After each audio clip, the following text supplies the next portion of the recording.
네, 여러분 안녕하세요. 7월 25일 크립토 모닝입니다. 저는 소피고요. 크립토 모닝은 디지털 에셋 코리아와 함께하고 있습니다.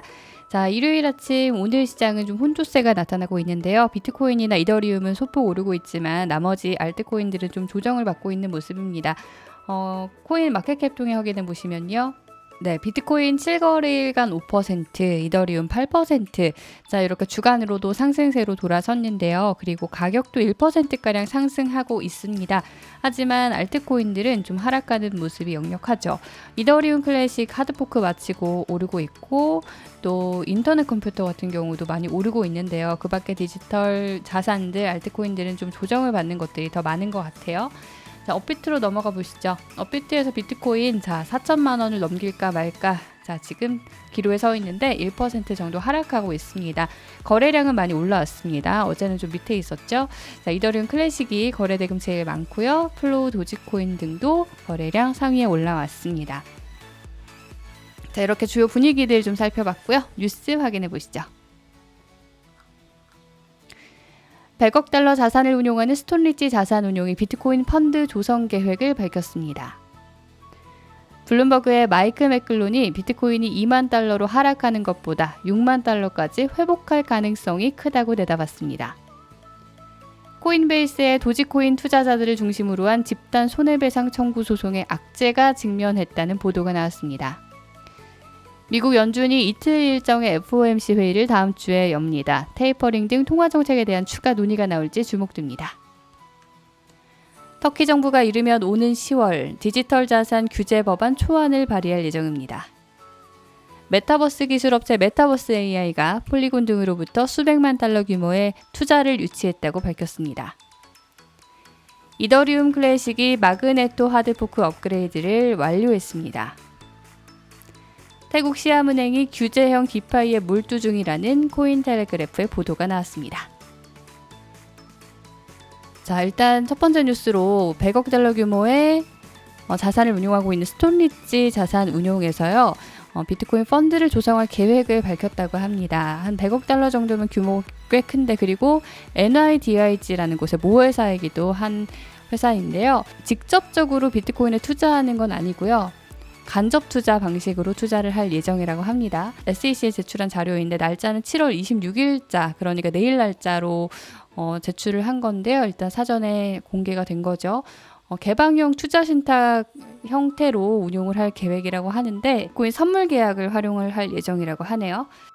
자, 이렇게 최근에 계속 기관 투자자들이 비트코인에 진입을 하고 있죠. 또 하나의 회사가 추가가 됐다고 볼 수가 있겠습니다. 사실 처음 투자한 건 아니고요. 2020년 10월에 이미 10,000개 정도의 비트코인을 전략적 투자 이니셔티브로 했었다고 해요. 그래서 그렇게 투자를 해오다가 이번에 펀드를 조성하겠다라고 밝힌 것이죠.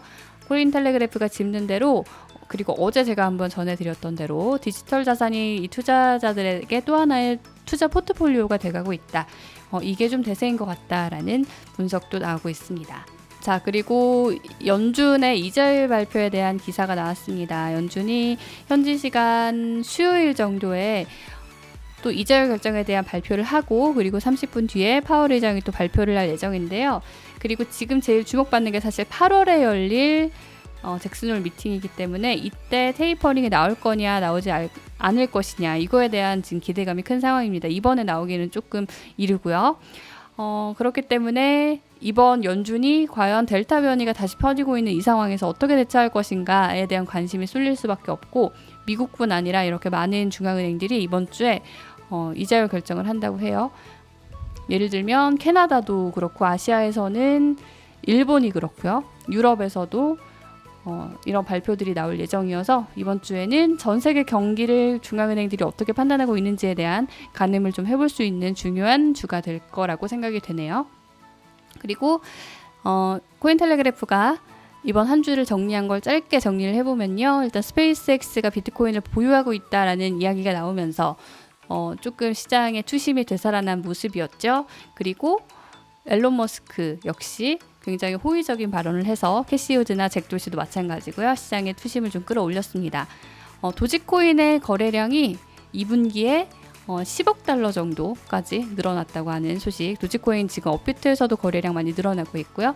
그리고 비탈릭 부테린이 이더리움이 그냥 디앱이나 디파이 말고 그 더 상위권으로 좀 도약을 해야 된다라는 포부를 밝혔고, 그레이스케일이 디파이 펀드, 기관용 디파이 펀드를 만들 거라고 밝혔고, 미국 국회의원들이 2022년 올림픽 게임에서 그 동계올림픽에서 디지털 위안이 사용되는 것을 원하지 않는다.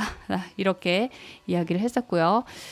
디지털 자산 쪽에서도 중국과 미국의 알력 싸움이 계속되고 있는 것 같습니다. 타 말트코인 게이너로 보면 스시스왑이나 엑시 인피니티가 눈에 띄고요. 자, 이런 뉴스들이 있었는데요. 다음 주에는 또 어떤 일들이 펼쳐질지 궁금해지는 일요일이네요. 자, 오늘 전해드릴 소식은 여기서 마치고요. 일정 확인해 보겠습니다. 네, 한 주를 시작하는 일요일, 오늘 뉴스 지난주 것들 좀 정리하면서 간단하게 준비해 봤는데요. 오늘도 좋은 하루 보내시고요.